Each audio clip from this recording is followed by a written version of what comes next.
મારી વાત માન ભાઈ, એ છોકરી તારા પ્રેમમાં પડી ગઈ છે. જો પહેલા એને તને બ્લોક કર્યો, પછી અનબ્લોક કર્યો, પાછો બ્લોક કર્યો. આવું કોણ કરે? એવી જ છોકરી કરે જેને તારું અટેન્શન જોઈતું હોય. તું એની લાઈફમાં સ્પેશિયલ છે. શું વાત કરે? વિડીયો કોલ કરવાની ના પાડી દીધી?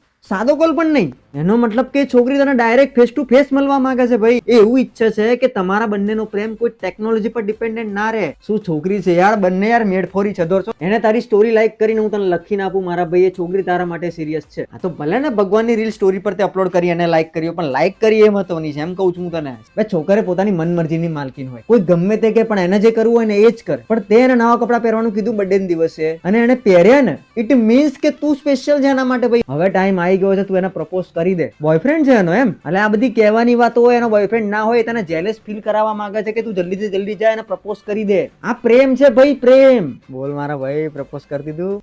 લાફો માર્યો તો ને? અલ્યા આ તો પ્રેમ છે ટ્રુ. તું પ્રેમની પવિત્રતા તો જો. એને તને લાફો મારવાના બહાને ટચ કર્યું. ટ્રુ લવ છે મારા ભાઈ.